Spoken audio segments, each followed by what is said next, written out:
The very top of the food chain is where we're headed, the place where the kings of the food chain sit. From sharks to bears and lions in the real world, but in the world of Pokemon, we find Sharpedo, Ursaring, and Pyroar. What makes these Pokemon special is that no other Pokemon hunts them.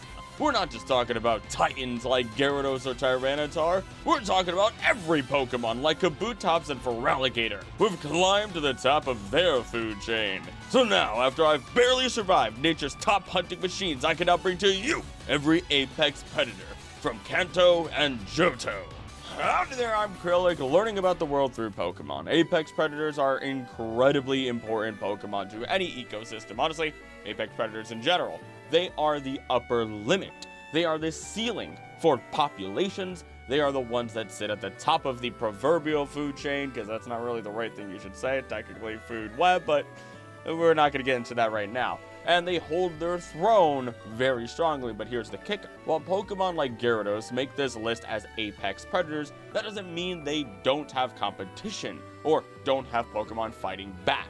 They just don't have any Pokemon actively hunting them in the environments that they're most often found. So, theoretically, Pokemon like Gyarados and Sharpedo aren't going to bother each other even if they cross paths. It's too much effort to fight regularly as a source of food. So, as we work through these two generations of Pokemon today, more in the future, remember this.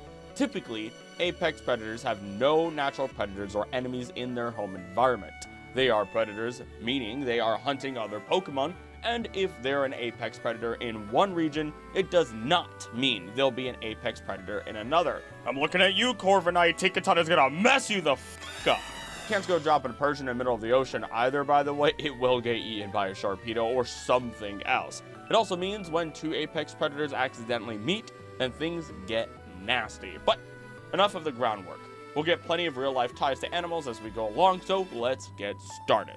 Charizard opens us up because, of course, the fire-breathing, non-dragon type dragon would be an apex predator. No, its Mega doesn't count because Mega Pokemon don't occur naturally in the wild, technically. These starter or partner Pokemon get incredibly weird because they aren't normally found in the wild anyway, but they do naturally exist out there somewhere, as we're often told, or even shown in the anime. Because of this issue, though, it's really hard to observe how the rest of the ecosystem interacts with them. They also tend to be incredibly powerful Pokemon, putting them above others in a way that makes them all apex quote-unquote creatures. Though, this isn't to say that they aren't hunted at all, because in at least Pokemon Snap, we do see a Venusaur running away from an Arbok. Something I would have never expected, considering, Venusaur's own power. Just sit on it. Learn Earthquake. Any of those things. But back to Charizard proper, while it may never turn its flame on someone weaker than itself, hunting is not fighting, and it will get its fill of food whenever it pleases. Also, its claws are not fire. Do with that what you will. They are shown in Snap to live in volcanoes, as one example, as they watch over and protect their young from unseen locations. But if you continue to harry them, they will fight back, such as what we see as it has a colossal showdown with a Tyranitar, another Pokemon we'll talk about in the future, and a perfect first example of apex predators actually meeting and duking it out. When it is in the forest, we do find dex entries stating that it may cause forest fires from the flames that it blows out. It can also melt boulders with those flames, which is a pretty big deal since you need somewhere around 2500 Fahrenheit or 1371 Celsius to melt a rock. Though, that will also depend on what that rock is made out of, so take that with a grain of salt. It might be lower, it might be higher. At the end of the day, it's kind of hard to go fight against a fire-spitting winged lizard, and since it is effectively a dragon, I'd say it's safe to move on to our next starter Pokemon. Blastoise was a tricky one for me, because normally you would not consider a turtle to be an apex predator. But we have something different here, a turtle with cannons on its shell. The powerful cannons on this Pokemon's back can produce water blasts that pierce steel and concrete and be used for high-speed charges and propelling itself in the air. Something that's really cool, we get to see in the manga pretty consistently, and we get to see in Snap once again as it saves a Squirtle, and it's amazing. Right out of a whirlpool, mind you. The speed of Blastoise's charges is similar to the force of a rocket, so it's got a lot of weight to it and it's got a lot of power. Add in that they are apparently found to primarily enjoy living in freshwater ponds and lakes, places you would expect some normal turtles to live, and you have yourself a big turtle in a small pond, something powerful in a small place. This is why we can consider it an apex predator, because while yes, we do have the occasional deep lake with Magikarp and then Gyarados swimming in it, those are few and far between, their populations even being low while being encountered deeper in the water than where we're gonna find Blastoise typically. The closest we might get to this, even though it isn't the same kind of turtle, might be the alligator snapping turtle, a creature that does get a Pokemon dedicated to it in some capacity in Galar. The alligator snapping turtle, Macrochelys temeniki, feel good because I didn't practice that, is the largest freshwater turtle in the United States. This hulking, dinosaur-like turtle lurks along the bottom of waterways in the Midwest, Southeast, and some parts of the Southwest. It is a member of the I shouldn't have opened my mouth. Family of turtles, which includes the common snapping turtle of the order Cheladra. We're gonna go with that. People often mistake the common snapping turtle for the alligator snapping turtle, but the alligator snapping turtle stands out due to its prehistoric appearance and massive size. From here, while Charizard is eating anything and everything made of meat, likely very fatty foods to fuel the fire, Blastoise is getting its fill as any other turtle would. It'll get plenty of fish, frogs, maybe even snakes, and other creatures. Normally, I would say that they eat plenty of plants and vegetables as part of their diet, but Blastoise does state they deliberately make themselves heavy in order to withstand the blast of their own cannons. So we get a bit of a gray area, maybe just add in some very fatty berries while you're added to their diets. But I'll let you decide what you think their diet balance is, and we'll move on. Nidoking and Nidoqueen, the self-proclaimed royals, are without a doubt apex predators, which is crazy because they were once adorable little baby rabbits that can be argued to have not eaten meat at all until Nidorina and Nidorino got their little paws, which really aren't paws, they're like feet, on some moonstones. These stones in Pokemon do cause some drastic changes. Some are more necessary than others to speed up evolution, while others seem to make a complete shift in personality, behavior, and even diets, such as what we see with the Moonstone and these Pokemon. This turns rabbits into what seem like a strange mix of rabbit, kaiju, and maybe rhino. It gets a little bit complicated, honestly, but while Nidoqueen says nothing about its diet, it is also the only creature capable of calming down a raging Nidoking, meaning that they continue to stay very close together and likely have the same diet as we would expect. When we look at Nidoking, it gets a bit scary.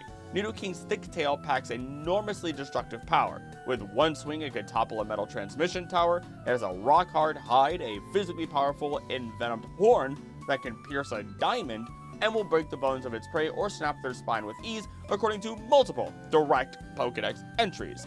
The original entries and stadium entries are wild. People talk all the time about the Alolan era of Dex entries being dark, but the original entries like to remind us that Pokemon are incredibly dangerous and not just cool or cute. They will kill us. Now, normally we would never consider rabbits or rhinos as apex predators, but clearly you mix a little bit of monster DNA in there with the power of the moon, and we have the Powerpuff Girls. No, we have a beast that likes to live in the savannas and plains where it rules, and they fight over Nidoqueen because, at least in the manga, the Nidoking are shown to be very territorial and very aggressive during mating season, to the point where if you catch a Nidoqueen, they will chase you down. Now, of course, there will be other Pokemon in these areas, but they are keeping a distance from these threats, and these guys are eating their fill whenever they find the prey that they like to hunt.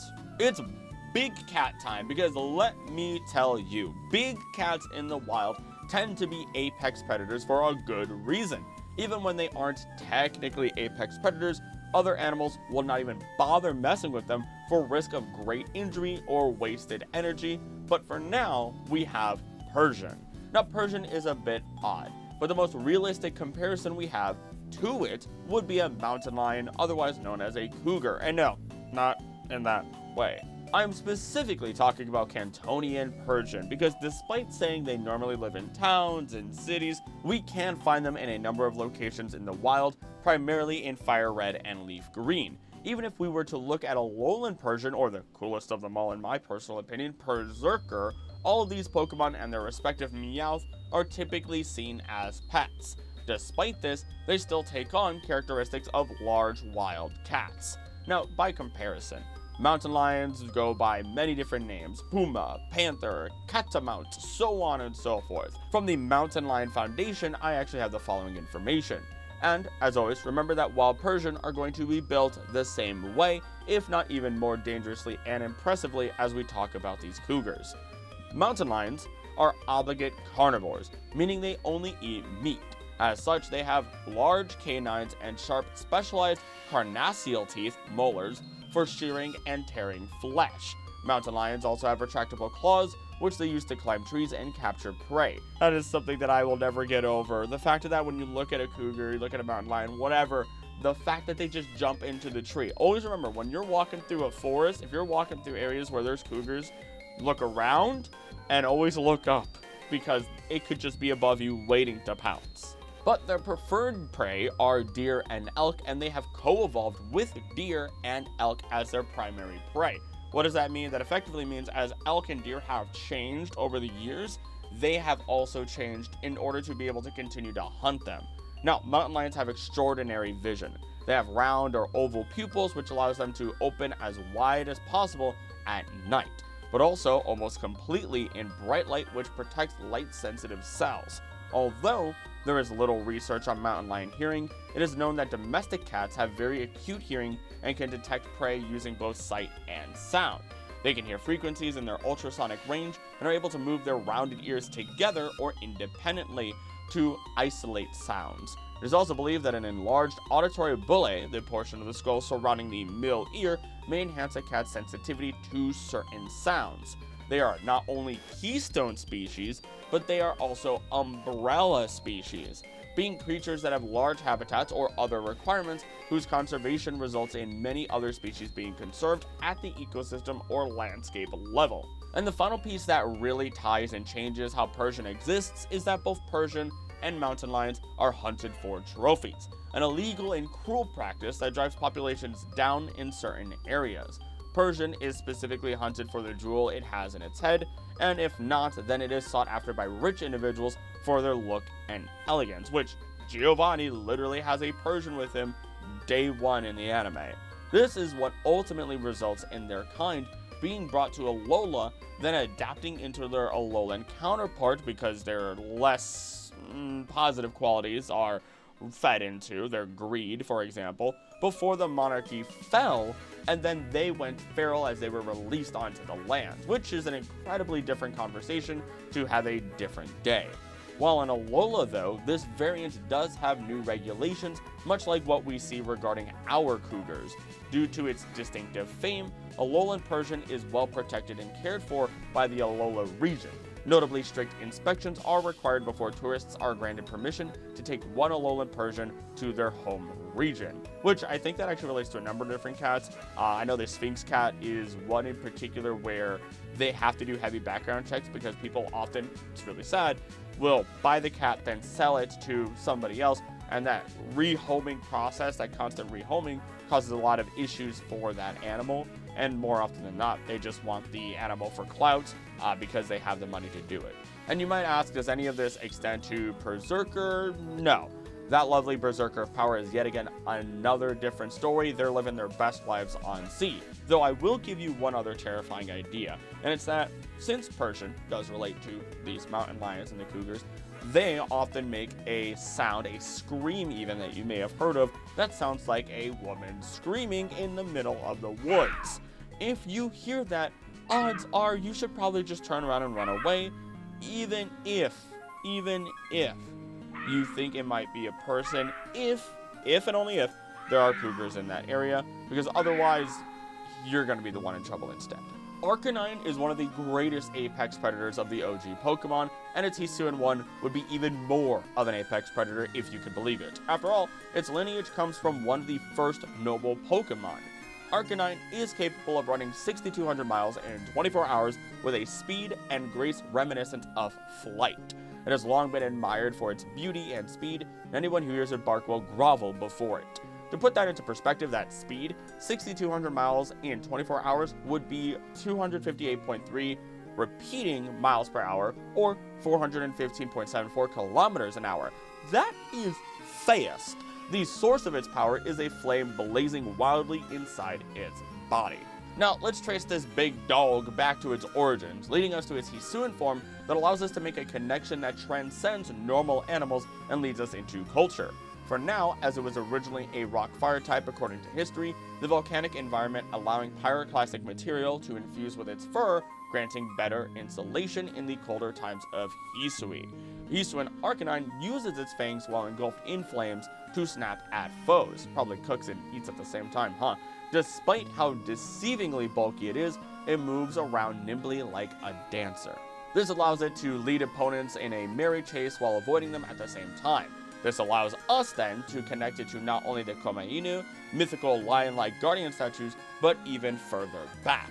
From long trusted sources of yokai.com, Komainu were brought to Japan via Korea, which in turn received them from China, which in turn received them from India. Yes, Arcanine is technically originally from India. China is where they first began to symbolize the dharmic philosophies of Indian religions. In China, these dogs are called shishi, which means stone lion.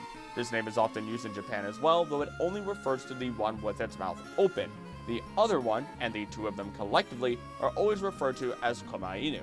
Komainu are noble, holy animals, usually employed as guardians of sacred sites, or noble Pokemon in the case of Hisuian Arcanine and its noble form. They can range in size from a small dog to the size of a lion, and due to their resemblance to both creatures, are often called lion dogs in English. They have thick, curly manes and tails, powerful, muscular bodies, and sharp teeth and claws. That curly mane shown really well in that Hisuian form. Some Komainu have large horns, like a unicorn on their heads, however, many are hornless. Now, Komainu are fierce and noble beasts, guarding gates and doorways and preventing the wicked from entering. They live together in male-female pairs and are always found together.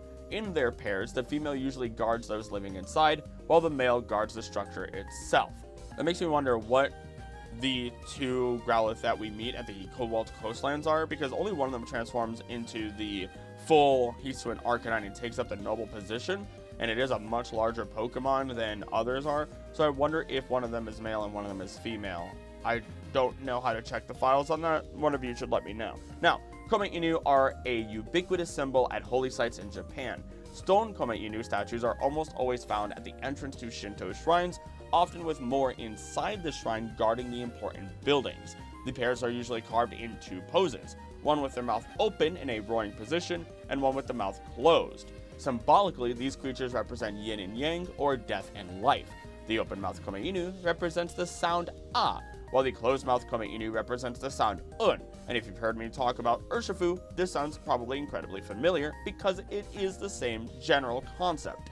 These sounds are the Japanese transliteration of the Sanskrit Om, a mystical syllable which symbolizes the beginning, middle, and end of all things. A Western analogy would be Alpha and Omega. This all solidifies Arcanine as more than just an apex predator, but rather a Pokemon that will forever be an apex predator until the very end of all things, assuming the franchise wants to follow this complete idea. In fact, if they want to go crazy with it, a Paradox form or even a new form in Gen 10 would allow Arcanine to represent all of these concepts, bringing a complete circle to this idea, and I'm all for it. Hisuian for the past, regular Arcanine for the present, a future renewed world version for a future Arcanine. Even if you wanted to toss the cultural aspect of a fire-powered super guardian built from the culture of multiple countries aside from this argument, we still have a massive lion dog in the most literal sense that flexes on those that dare to try to battle it with a dancing fighting style, and it's pretty hard to beat that. Now, I will save talks about lions and some special dogs for later, and we can move on for now.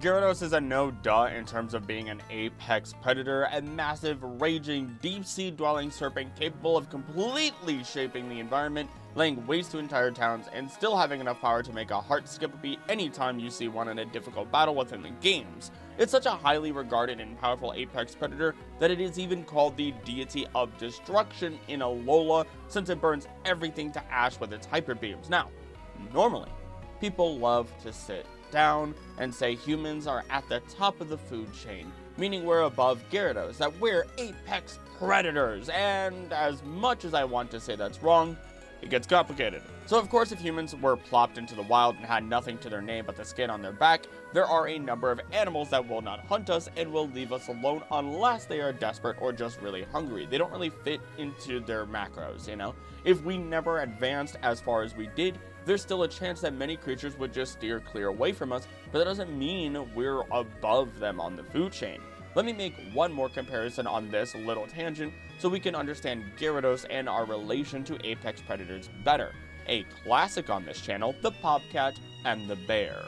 By all technicalities, since the bear refuses to go near bobcat territory, but a bobcat will actively attack a bear and anything else really, the bobcat is higher on that food chain. But realistically, they are side by side. Both apex predators of their areas that don't want to bother each other, but the bobcat will swing claws first while the bear might run away to conserve energy even though it can win.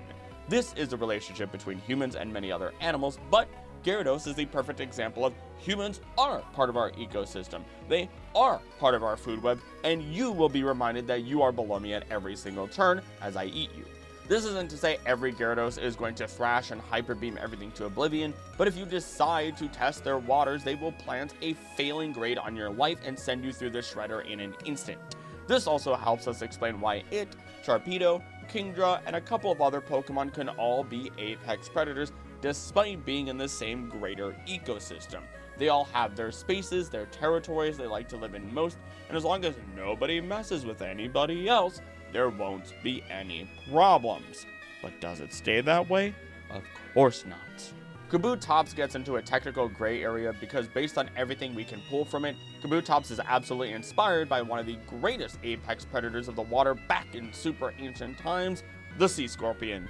There was even a sea scorpion that looked like a horseshoe crab, explaining why Kabuto evolves into Kabutops, and they have all these visual qualities. Now, Kabutops was an aggressive hunter, one that was so aggressive that this Pokemon we have was in the middle of traditionally evolving into a land-dwelling creature. It is suspected that it could not evolve in time, and this may have led to its extinction. But imagine that, being so committed to the prey that you hunted that you evolved to hunt them down, something that Kabutops would have co-evolved with. Sure, this is something that may have happened in the real world, but to have a Pokemon that outright did this despite being a phenomenal and dangerous swimmer is astounding to me. By comparison, giant sea scorpions ruled the waters long before the dinosaurs were a twinkle in the eyes of their proto-dinosaur ancestors, but if you want more information on that relationship, I highly recommend my video on solving the prehistoric world of Pokemon. Honestly, now that I think about it, Kabutops was often pictured as one of the greater threats whenever it appeared, powerful and fast, with only two other ancient Pokemon getting the same treatment. With Kabutops taking the seas, there had to be an apex predator of the land and of the sky during those times. Which I may as well talk about the ancient apex predator of the skies, Aerodactyl. Aerodactyl's serrated, saw-like fangs and ferocious attitude were very imposing in its time. Its fangs can rip out throats and tear through the skin of any Pokemon to pieces, even Steel-type Pokemon. By spreading its wings, it is believed to have flown by gliding through the skies, freely letting out its high-pitched cries. Climb up to the top of the mountain, fly, or rather, float or glide. That helps conserve energy. You can go over a large swath of land, find a pattern, maybe even find an updraft. It works amazingly. However, it is, Aerodactyl, slow to walk on land. It liked to nest in the mountains where it enjoyed both safety and seclusion. We'll talk about seclusion later, but a lot of very powerful, I'd say very powerful animals, but a lot of scarier animals like to be secluded. Again, we'll talk about that later though. The scary part here is that it is believed that the Mega form of Aerodactyl is the true ancient form of this Pokemon, making it even more powerful than it already was said to be. And while I know this is something that many people dislike, it's important to know that this form gains tougher spikes as part of its hands. It is like a prototype, something more experimental, as Mother Nature was just slamming parts together to figure out what worked, and then they would slough it off as the many, many millions of years would go by. And clearly this must have worked, because while in the modern day it is noted to be fiercer and more irritable than ever before in its Mega form, These aggressive qualities and off-putting visuals were important to survival, to intimidation, from finding food to fighting off any competitors that we are currently unaware of outside of Archeops. And even then, Archeops probably isn't that much of a competitor for it. They are really funnily two different species, because what, Aerodactyl wouldn't be a dinosaur. Meanwhile, Archeops would be the Archaeopteryx, and that one is a dinosaur. Really cool when we think of all the different times throughout history that flight was adapted. I think it's bats, birds, bugs, and then the pterodactyls. 4 separate times. We might even be able to claim that because Aerodactyl stays a rock flying type in its mega form, that this is its true typing. Something that would give it a leg up on other flying competitors of the time and allowing it to squarely hold its throne as the sky's apex predator of the ancient world. I also say this because a lot of people speculate that since we revive fossils from rocks, they just gain the rock typing. I mean, they all kind of have it, so it seems like a fair assumption to make. Now, I also say it's just unfortunate that the closest we get to Aerodactyl having the power to rip through steel Pokemon with ease is that the Mega form has Tough Claws as an ability, powering up physical contact moves. It'd be a lot cooler, I say, to see it get a special move that is a bit more on the effective side, but that's just, you know, me wanting lore accurate moves. But before we do continue, I just want to say thank you for watching. If you're enjoying, subscribe for hours of deep dives just like this. Also, let me know what your favorite water Pokemon is. I've been wanting to cover the ecology of Pokemon's oceans in a singular video with loads and loads of real-life oceanic information and deep-sea horror, really, and it'd be perfect to hear everyone's favorites before then, to then just get that fuel for me mentally, right? It's just something that I really love, to see that expression of kindness and excitement, right? Or just even, you know, horror, I guess. But thank you as well to all the members of the channel for going the extra mile. If you want to get behind the scenes info, early access to videos, and members exclusive videos like the most recent one all about fungi, become a member for as little as $3 a month. It supports me making content just like this, while you get some extra goodies and helps keep the channel alive with all the hours and hours and hours of research that I have to do. But enough of all that. Thank you once again, and on with the video. This next one gets a little weird. Snorlax is an omnivore though, effectively eating 90% of its weight in food, as it eats about 900 pounds or 400 kilograms daily, while only weighing 1,014.1 pounds or 460 kilograms, and that amount of food doesn't come by easily by just eating a bunch of fruits and vegetables, and it's not just eating the trees. It gets especially weird because typically when you consider apex predators or predators in general, they are actively eating a meat, a creature that is, you know, not a plant, of course. I don't know why I had to say it that way, but I think you get it. Meanwhile, there are special cases in the real world, like of a turtle, or rather a tortoise, not a turtle, a tortoise eating a baby bird, or many other creatures like deer eating a deceased other animal, one of their cadavers. And so we have this thing in the natural world where animals in need will eat whatever they have to in order to survive or get the nutrients that they need to survive. And we can't really tell if Snorlax is the same way, that it's just conveniently eating whatever is closest to its mouth, or if it is actively hunting anything else. As such, I wanted to at least include it here, even if it's disagreed on, because I'm not even 100% sure on it. It has, though, been depicted almost eating a honey-covered Bulbasaur. We've been told it eats muck. We've seen it nearly eat people and Pokemon, but it ultimately is going after wherever there is the most plentiful amounts of food. This helps Snorlax conserve all the energy that it wants and needs for emergency situations, such as when it decides to throw out a pulverizing pancake, one of the best Z moves out there. Now, I would love to talk about how Snorlax is effectively a bear, but I want to save talking about bears for each of our more specific instances later. Instead, we can easily explain that due to Snorlax's power, size, rarity, and overall not caring about who or what stands in its way, if you get between it and its food, you better be strong enough to take on every ounce of power it's about to body slam you with. If not, then you might be the next meal on its plate, if it had a plate. It kind of tends to eat that too, unfortunately. For our next entry, I almost didn't put Lapras on this list, but then one scene flashed into my mind.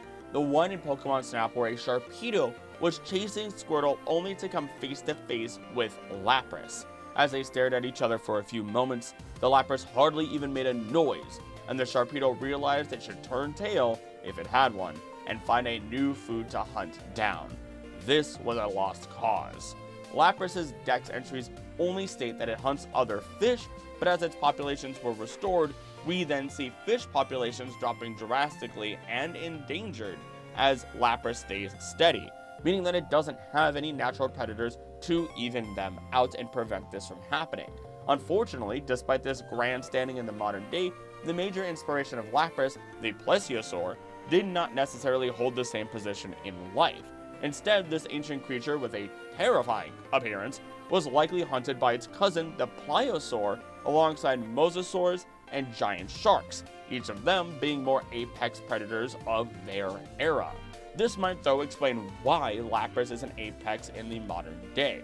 Its threats and competition were fierce predators that once regulated Lapras' populations. When they passed away, Lapras' natural affinity of ice and hardiness while living in the water allowed it to not only survive, but thrive through 66 million years of time, only to then be hunted down to near extinction by humans, then be revived to high populations once again. Lapras has really had some ups and downs throughout its generations, I realize, but it would also be very interesting to see a mega fossil revived, some sort of mega creature, not like the literal mega sense, but like Megalodon or otherwise, something that was massive back then, something that could have been the greatest predator of the water, one of the stronger apex predators during the age of dinosaurs.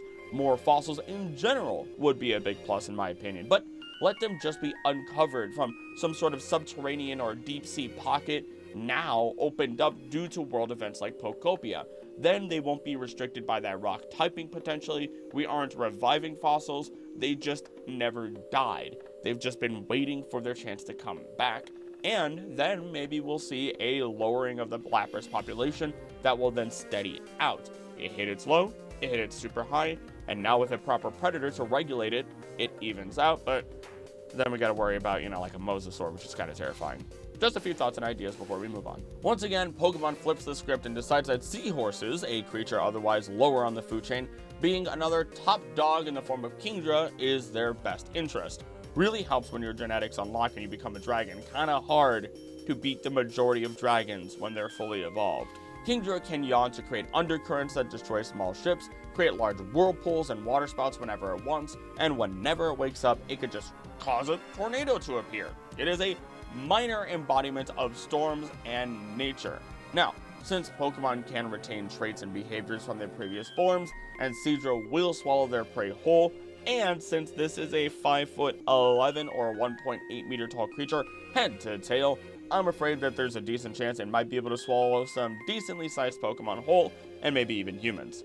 If they get a bit greedy, but that might be stretching it. Even if not, we can find out its traditional diet by looking at real seahorses. As they lack teeth, these captivating marine animals rely on their ability to suck in and swallow their prey whole. While this may sound peculiar, it allows seahorses to feed effectively on small organisms such as plankton, tiny crustaceans like copepods and shrimps, and even small fish.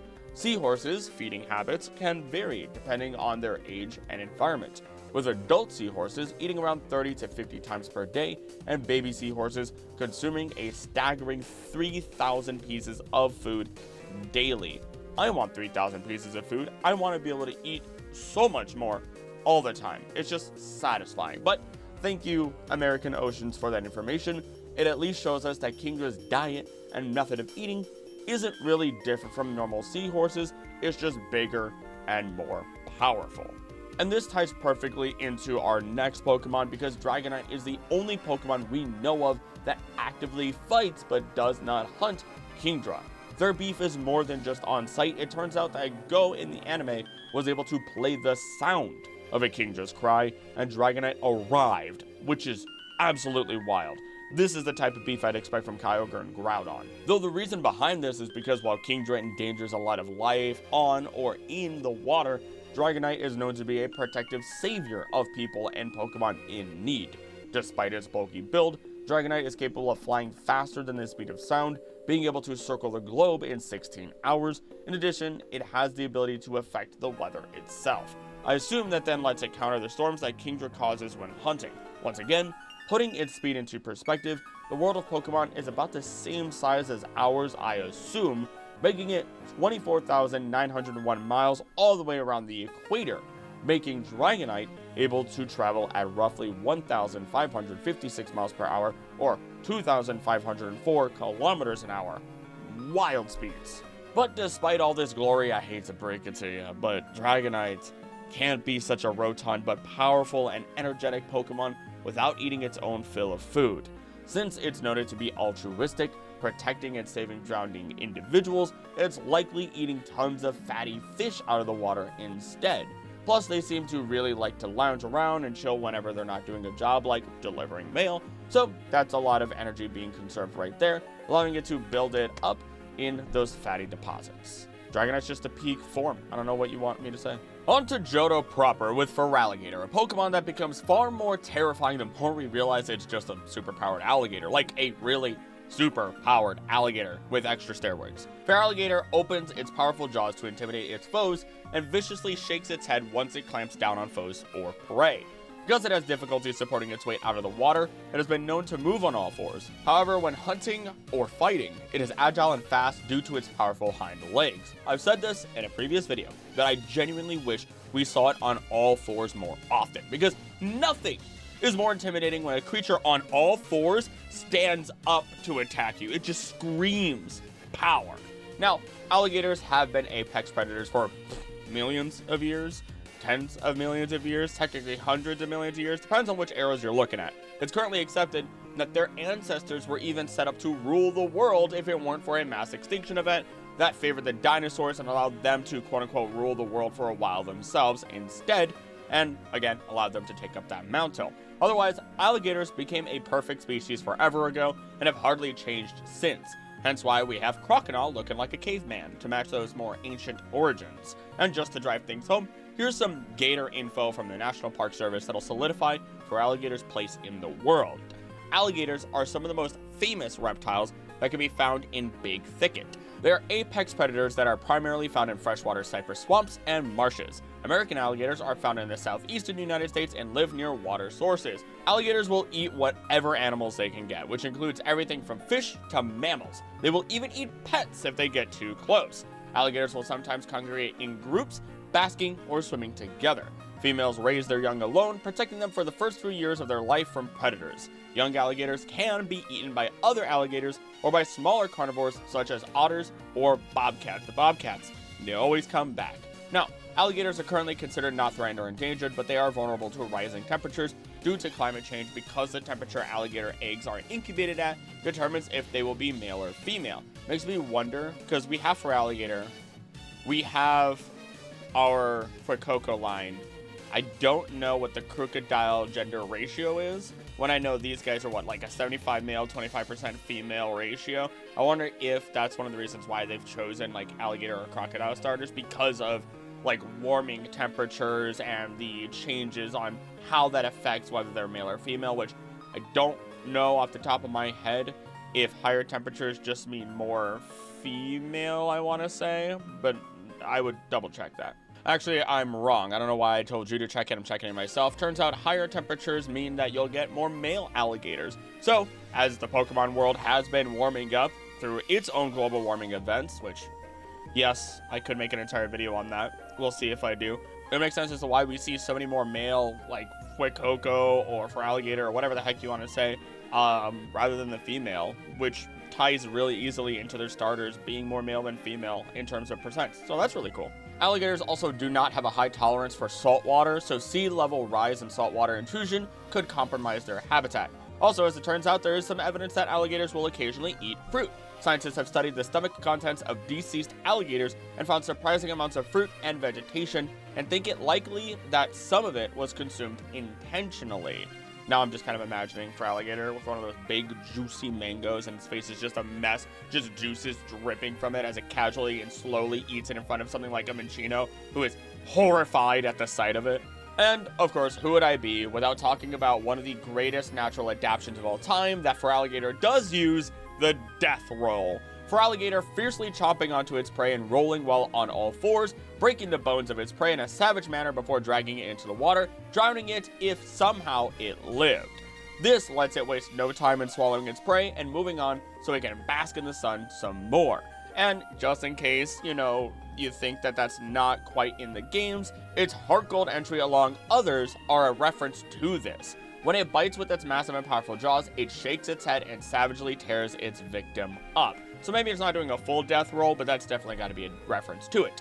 And just like alligators opening their mouths and hissing, Feraligatr is noted to at least open its mouth wide to intimidate its foes.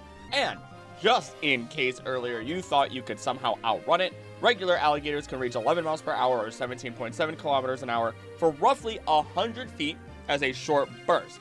Nothing like the 30 miles per hour that is often wrongly talked about, but for alligator, now that's a creature I doubt we're outrunning anytime soon, really takes its place as an apex predator. Lanturn is a scary one, but because I just talked about its ability to open up a black hole every time it flashes its light in the last video, I'm instead going to focus on other terrifying and fascinating qualities that it and anglerfish have. When Chinchou evolves into Lanturn, it automatically has the opportunity to learn Stockpile, Spit Up, and Swallow, something that had originally caught my eye when looking at move lists of Pokemon that tell us stories about them. And this actually links perfectly with anglerfish in that they are able to eat something twice their size. I know, trust me, that made zero sense to me too at first, but as it turns out, anglerfish get pretty freaky under the sea, and not only are their stomachs expandable to this point, but their flexible bones and jaws are what really makes this possible as well, which is some serious dedication, eating so much that you can expand your body in order to eat it in the first place. And it seems like Lanturn is no different in this capacity. This is also a very important survival trait then for anglerfish and Lanturn, because while there are prey that they can find, they might be few and far between. Either they are located far away from each other, potentially surrounding hydrothermal vents, or maybe they're just too powerful. Maybe they're a giant shark, I don't know, deep sea sharks. One glimpse we get in the Lental region of a deep sea area with plenty of these Pokemon also shows us that Starmie, Clamperl, Frillish, Golisopod, and many other Pokemon will dwell in these depths. These Pokemon, with the exception of Clamperl, are pretty serious in terms of threats, and using electricity underwater is likely more of a last resort than a first call. At least, that's what we might normally think. Were it not for Lanturn having Volt Absorb as one of its common abilities, making it so electric attacks do zero damage to it, and it can have a rave show of electricity, wiping out a school of fish and any threats it may have, while stretching its bones to fit all the new food that it just collected into its stomach. You just simply can't mess with a Pokemon that has the power of electricity and lives underwater. It's a genuine threat and a great way to deter others from attacking. I don't think we even see the risk of them being attacked anywhere, but get to see at least an Inkay trying to hypnotize a Chinchou as prey. So it's not like they don't have any natural predators in their previous forms. Those predators just have to eat them before they fully evolve, unless they want to feel the shock of 1 billion volts under the sea. Giant metal snake that burrows through the ground to reach the core of the planet with a body harder than diamond. That, my dear viewer, is of course Steelix, a 30-foot, 2-inch, or 9.2 meter Pokemon that I honestly want to say has been an apex predator even while it was Onix. But either Onix or Steelix being apex predators depends on one very important thing: their diet. There are a lot of Pokemon that have their diets influenced by their egg groups, as I've slowly learned over the course of making these videos, and so those in the mineral egg group often eat minerals, rocks, rock and steel type Pokemon, so on and so forth. You are what you eat after all. But Steelix, unlike... That's why cannibals are the most human of us all. I couldn't continue the script without thinking about it, but Steelix, unlike other steel types, don't really state that they eat other creatures. All we know is that Onix absorbs rocky materials into its body, and thanks to heat and pressure, we can naturally have a Steelix formed. Hence why they burrow to the center of the earth. And now Steelix likely retains this ability, but now has big blunt teeth for grinding down and crushing its food. Could it be eating rocks and minerals rather than eating other Pokemon that are made of those materials? Maybe. Could it be eating rocks and minerals rather than just absorbing them? Could it be hunting something else deep underground made of these materials like other major steel or rock Pokemon? After all, there are some entries later that very aggressively attack steel Pokemon for their metal and eat them, so it isn't unheard of. Actually, so I wrote that when this was originally going to be all the regions, then I realized it would probably be a 4-hour video, and that's very intimidating lately. And I'm actually referencing the Beldum line, more specifically Metagross, who actively eats other steel-type Pokemon, and I'm pretty sure Probopass does the same thing. That aside, this is yet another one, Onix and Steelix, that I will leave to you, my dear viewer. And while you're at it, if I miss any Pokemon that you think should be in this video from Kanto and Johto, let me know. But make sure it's a predator, and no other Pokemon are going to hunt it. I strongly believe that not just Scyther, but Scizor and Kleavor are all apex predators. I don't know why they're in the Johto section now that I think about it. Oops. They can be some of nature's scariest Pokemon, as they make their territory where they want it and don't care about anything else most of the time. Starting with Scyther, it is an adept hunter that tears at its prey with its sides. Thanks to its green coloration, it can camouflage itself well in the grasslands and forests where it lives. Humans rarely encounter wild Scyther in these areas, however. Said to be like a ninja, it can move so quickly that it cannot be followed, increasing the effectiveness of its sides. Can't really block what you can't see, or parry it for that matter. It maintains the sharpness of its blades through battle, as well as by cutting through hard objects, such as trees, just slicing them down. It can actually cut down a massive tree with just a single slice, although it cannot penetrate Taruntula's elastic threads. A Pokemon that, once again, in real life, being a tarantula, almost said, I mean, it is an arachnid, but being a tarantula in a micro ecosystem might be an apex predator, but in the grand scheme of things, wouldn't be. And then you throw it into Pokemon, and we have a different story. So we'll get there in like 3 videos. Knowing that Scyther, though, travel in groups with a leader that has taken its rightful place through combat is also what makes them more terrifying. They even actively challenge each other, reinforcing their strength, their roles, and their natural weapons at the same time. Now, remember what I said about not taking a mountain lion and throwing it in the ocean? We're going to apply that kind of logic here. Because when we look at that smaller ecosystem that I just mentioned of insects and dismiss the many birds, frogs, and other creatures that will hunt it, the praying mantis is pretty powerful. I'm not going to call it an apex because that would be wrong of me, but it is formidable and will not go down without a fight. The scarier thing is that these insects will hunt smaller birds, specifically being witnessed to have hunted hummingbirds multiple times over. After all, they are in relative size to each other. I didn't realize just how close in size they were until I saw the picture myself, and a little horrifying. Praying mantis are opportunistic ambush predators in many niches, so this isn't too much of a surprise at the end of the day. But what happens when we take that praying mantis and give it armor? Well, we get Scizor. One thing I do love about Pokemon is that we can in fact find Scizor in the wild. The most specific case is as a helper Pokemon when it is called into battle by a totem Komodo. Why, you ask? Because Komodo shed their scales that the Scyther can then use alongside the Alolan heat to melt it somehow. I'm not asking how or explaining how, because I don't know. And then they evolve into Scizor, now just vibing with a bunch of pseudo-legendary Pokemon and the totem of the island. Not too much else to say about our red metal bug other than that, and that it is dope, and since it prefers to punch rather than use its more effective ability to rip things apart with its pincers, it's pretty based. Literally imagine gaining a stronger ability to rip and tear until nothing is left and decide that you would rather deck someone in the face instead. Even when you mega evolve, it would rather punch someone. It's absurd, and I love it.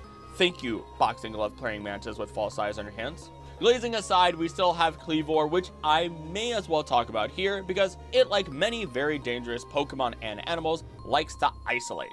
Yes, as I hinted at earlier, many creatures like Black Widows, Timber Rattlesnakes, and more are creatures that want so little to do with everything that they will self-isolate even from their own kind sometimes. And they're happy. No noise, nothing poking or attacking them, they mark their territory, and then they venture out only when they need to hunt.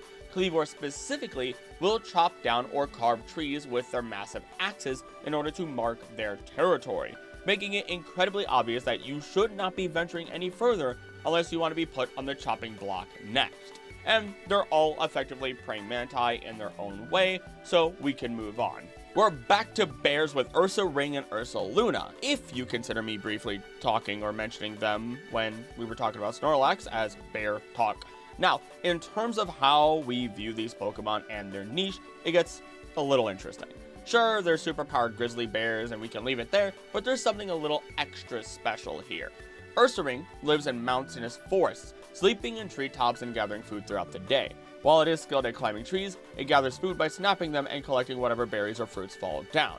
It will mark trees bearing delicious fruit in its territory with its claws, and it is also known to regularly eat honey, which is its favorite food.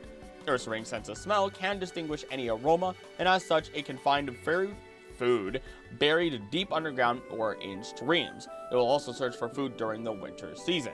A lot of that is just Pokemon taking nature's homework and copying it into their Pokemon here with Ursaring. Bears are eating way more berries and foraging in general than they are actively hunting. It's so much easier to just eat everything in sight rather than constantly hunt for food and have to fight for it after all. As seen in the episode Going for a Spinda, Ursaring is even highly protective of its cubs, and in the original series episode Forest Grumps, it's shown to become more aggressive during mating season. It also becomes more ferocious when it's hungry, and are known to get into fights with Primeape when they encounter each other while searching for berries. Now, Ursaring has to pack on those pounds, and when we look at games like Pokemon Snap for the Switch, we can even see it pulling the classic image of a bear sitting at the top of a waterfall, waiting to catch a fish practically flying into its mouth. Or you could disturb nature and power up that Magikarp to smack it in the face and escape. Your choice. This leads me to something I've not really talked about before now, which is that Ursaluna, its evolution, is visibly older, beefier, and docile looking. It has an even stronger sense of smell and has become more adept at living in swamps. Which leads us to the black bear, because if you even try to search up what a swamp bear is, you're going to run into a black bear. But here's the kicker. Ursaluna is almost definitely based on the Usuri brown bear thanks to its Ainu origins, of which we see a good chunk of references to in Legends Arceus. So what's going on here? Well, the Usuri brown bear is one of the largest brown bears and is related to the North American grizzly bear, giving us our first connection. The second connection is just that it has the black fur with a brown head shown through the grays and browns of Ursaluna. Usuri brown bears may build ground nests and dig out burrows for themselves, but they also have their relatives in the form of the Usuri black bear, which I'm gonna admit right now looks a little bit goofy, kind of like sun bears do. And it might sound like I'm jumping all over, giving you 3 different bears as potential inspirations, but this is likely the case. You get these lines between bears that are related to each other, at least in name, if not literally biologically in real life, and because of that, you start with one Pokemon and you build on it, giving them more inspirations as you give them more forms. Instead of a traditional grizzly, we have the Usuri brown bear related to the Usuri black bear, which makes you think of black bears, which are swamp bears half the time. Well, I don't want to say half the time, they're just also called swamp bears, and even sun bears, while we have a moon bear, Ursaluna, that is a mix between brown bears related to a black bear. It's a mixing of bear species all over the place and concepts to create something new and powerful. And it won't be the last time we see a bear have its genetics all mixed up. As a little hint, Beartic isn't really a polar bear. I'm going to make a very strong claim now that we'll get into in a future video that it is rather a growler bear, considering its habitat, the way it acts, so on and so forth. I will at least note, to not cause any confusion, because I'm sure some of you will ask, rightfully so, Ursaluna is almost definitely originally inspired in part by Ursa Major and Ursa Minor, hence why it originally only had 2 forms with Teddy Ursa. What Ursaluna does is it adds more to the line and builds fantastically on what already exists, especially for a Pokemon that is from Johto, a region that often goes back into the traditional world while still staying in the modern age. And then this especially gets added to when you get Blood Moon Ursaluna, arguably one of the most apex of the apex Pokemon out there. I don't even know if I want to say it's an invasive species. It gets really weird. It's a special niche of its own, effectively. Otherwise, not too much to say about Blood Moon Ursaluna, in honest. It has effectively transformed into the Pokemon equivalent of a yokai now that has lived for so long. So it's just even more terrifying and powerful. The modern age has brought about a new apex predator of the skies, multiple in fact, but at least in this case we have the original steel flyer itself, Skarmory. Its steel wings become tattered and bashed in from repeated battles, but once a year the battered wings grow back completely. This process restores the cutting edges of its feathers, which are sharper than any human-crafted sword. This already puts it into a place where we should already fear it ourselves. Not just, random Pokemon, but there's a reason why we know its feathers are sharper than any sword. One, because we talk about it later, and it is used by humans. But two, probably got into territorial fights with Skarmory at some point because we stepped where we shouldn't, and then found out that our swords are being ripped through like paper by their scissor feathers. Skarmory's nests are usually found in thorn bushes where continual scratching of a young individual's skin, a baby Skarmory we've never seen, will eventually harden into the strong armor-like state associated with its adult age. The only Pokemon that is noted to actively and aggressively attack Skarmory is our Gen 8 Steel Flyer, Corviknight. Now, I've often claimed that, Skarmory is a scavenger or carrion bird based on the shape of its beak, which Bulbapedia does suggest the Andean Condor as Skarmory's primary inspiration. With the longest wingspan of any raptor, Andean Condors are built for soaring, and they do so effortlessly. Soaring makes it possible for them to fly for long periods of time without expending too much energy. They only need to flap their wings occasionally, the rest of the time they are floating on air. When you see a soaring condor, notice that the tips of its wings are pointing up. This helps with soaring by reducing drag or air resistance. People who design airplanes have actually used this same feature on some airplane wings. That's something, okay, peek behind the curtain here. I'm always thinking of new ideas. I literally have like 3 lists of ideas. Some of them have been sitting on the list for literally years. But this just made me really want to make a video about, inventions that animals and Pokemon have inspired humans to create. That's gotta be one that has to get done sometime soon. I'm a little jazzed by that. Andean condors, like other vultures, are principally carrion eaters, which means they eat animals that are already dead. However, some people who live in condor habitat have reported that these large birds occasionally also take newborn animals, such as cows and goats. Andean condors search for prey by soaring far and wide, using their keen eyesight to spot a meal.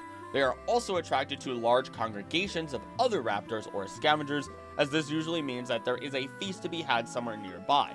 Andean condors generally feed on large carrion, such as the remains of deer, cow, sheep, and the like, though they will eat smaller animals when they can find them. Despite this inspiration, Skarmory has been flipped from primarily being a scavenger into being primarily a predator Pokemon, but it still resides in high altitude environments, such as on Route 113 in Hoenn, which is close enough to Mount Chimney that it is painted in the dusty gray volcanic ash that is produced there. Spinda, Sandshrew, and then in later generations Scraggy and Bouffalant, because of Omega Ruby Alpha Sapphire, are found here, making it clear that Skarmory has plenty to choose from for a meal, whether it is hunting or scavenging. Alternatively, we can look at its appearance in Johto proper on Route 45, which it would still be the apex predator of, with the closest contender in the skies being Gligar, and the only threats it would have being some Donphan or Dragonair when it tries to eat their babies. Meanwhile, poor little Teddiosha is all by itself, roaming too far away from mother, so, it's only a matter of time before it gets eaten. And if you want to hear all about the ecology of all those things, I do have their older videos, but the entire ecology of Johto.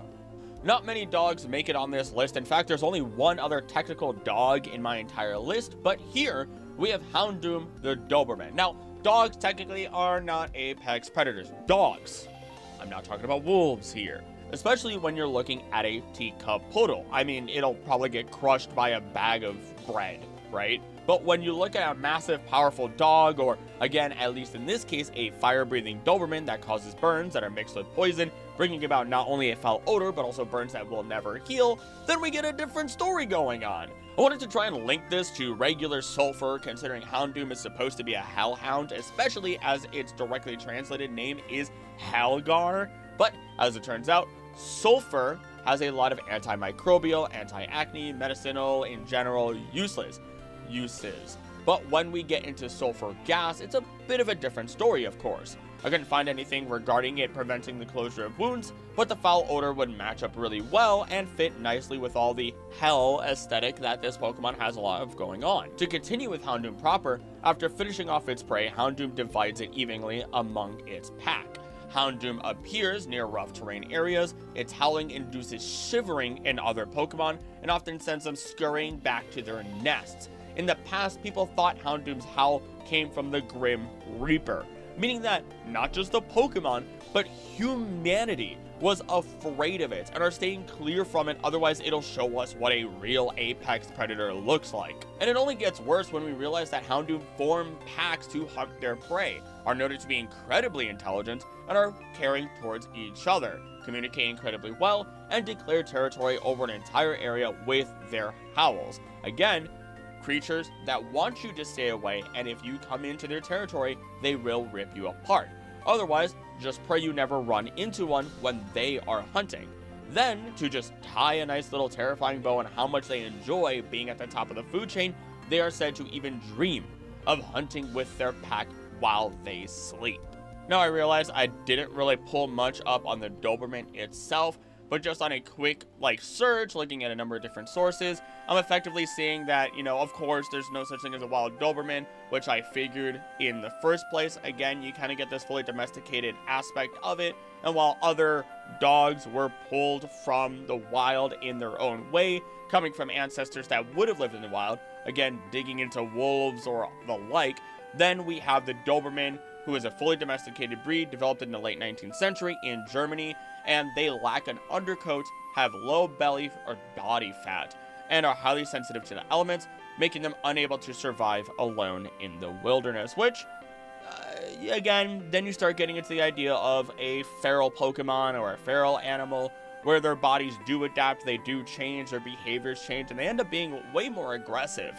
You look at, just as a tangent to all of this, you look at wild boar, right? You have wild boar, and then you have pigs that have gone feral, right? The feral pigs are going to be way more aggressive and way more daring because they've been around us humans. They understand what we do to some capacity. They know where we hide our food, and so they're willing to take that extra risk because they don't see it as a risk. Meanwhile, wild boars see us as a threat. They see a lot of strange things going on. A lot of animals are neophobic. They're afraid of new things. And so they're not going to take that risk.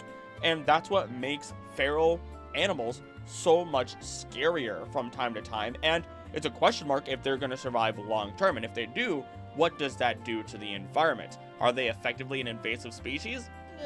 Kinda. And feral Pokemon do exist. The only one I could think of for now is the Galvantula that we get to see in the Pokemon Black and White manga. A really cool moment because that Galvantula used to be someone else's pet Pokemon or another trainer's Pokemon until Getsis and the rest of Team Plasma, with their speech, had convinced an individual to release that Galvantula. Who the original trainer is, I don't think we ever find out, but it's really cool to see a feral Pokemon existing. And I wonder if there would have ever been a properly domesticated Houndoom, and domestication in Pokemon gets really weird, and I think I'm ready to move on. That might be a different story for a different video. Meanwhile, the last apex of Johto is Tyranitar, the great giant kaiju itself. It is extremely strong, and its thick rocky hide gives a good resistance to all forms of attack. As a result, Tyranitar is always looking for a battle, and it will not flinch at anything, though it ignores opponents that it thinks are not worth its time. Tyranitar's physical strength is so great that it can forcefully crush anything using one of its hands. If enraged, it sets off outstanding earthquakes that could completely change the entire landscape, destroying houses and mountains, burying rivers, and often forcing cartographers to draw up new maps. This is putting it at a destructive level beyond even what Gyarados is said to be able to do. And while the Pokédex likes to claim that Tyranitar is only 6'7", when it is often depicted then to be so much larger and so much more terrifying in the anime, in the movies, in the manga, literally anywhere else, again, because it is literally Pokemon's version of Godzilla. Also, Pokédex entries, to my understanding, their height and weight are just averages. Now, Tyranitar lives in nests made from demolished mountains, and in the Galar region, it has a fierce rivalry with Duraludon, which it shares its habitat with, often battling each other in the mountains. As a note, Duraludon is not a predator, it turns out. It is just scraping up using that jagged arm hand thing that it has to get mineral deposits by just scraping them up and eating them rather than hunting other Pokemon. So this is purely a territory thing. As mentioned in Pokemon Sleep, Tyranitar can often be seen sleeping in a relaxed position with its limbs spread wide, unconcerned about its surroundings due to its overwhelming power and strong armored body. Imagine being such an apex predator that you don't even care if something attacks you while you're sleeping. Literally any other creature will sleep with its arms or legs tucked in. Fetal position is a thing for a reason, and or sleeping on their stomach. But Tyranitar decides it's too good and powerful for that. So instead of just sleeping on its stomach, sprawled out, it also sleeps standing in what is called the imposing sleep position, and then of course completely spread out sleep where it is on its back. As the sleep deck says, it takes no heed of its surroundings even in its sleep, so you can see it in a truly superb sleeping position with its limbs thrown wide. That honestly also makes me really want to cover a video just on Pokemon and their sleeping habits. Now, there is one very special case that gets into an incredibly gray area, such as what we see with nearly every single ghost type in the entire series. There are only two exceptions to this rule, which are Pokemon that we'll talk about in future editions of the Apex Predators series, being Hisuian Typhlosion and Duskmar. And yes, I know I could have talked about Hisuian Typhlosion here, but again, gray area, right? But they both seem to consume spirits in some fashion. Meanwhile, any other ghost just seems to exist, be pushed away through spiritual means or items that ward ghosts away, and are not ever hunted by other Pokemon since they are composed of gas or spiritual energy, something that really isn't consumed by every Pokemon, something that they are not hunting another Pokemon for in terms of their ghostly visage. But then they also don't traditionally hunt other creatures in general. Ghosts often taking life energy, which doesn't kill another Pokemon or even a person unless taken in excess, or they feed on some form of emotion like Sharpedo does with negative energy, or Mischievous who feeds on fear. So if you want to go by the literal and classic definition of what an apex predator is, or rather what I said earlier in this video, then sure, nearly every single ghost Pokemon could or would be an apex predator, but that would also be a fairly strange and redundant just decision that doesn't quite make the most sense in my opinion. But with that then, we have covered every single apex predator from Kanto and Johto. And if you enjoyed, subscribe because there's tons of other ecology videos and deep dives on this channel, and who knows, if this performs really well, then I might make a video on all the Hoenn and Sinnoh apex predators much sooner. So share it around, like it, hype the video, makes a massive difference. Let me also know what Pokemon you were surprised to see on this list, or any that you think I should have included. Maybe I should have included Pidgeot. Oh well, we'll cover it in the next one maybe. Not only do I love reading comments, but they also do appease the mighty algorithm alongside those likes, hypes, and sharing the video.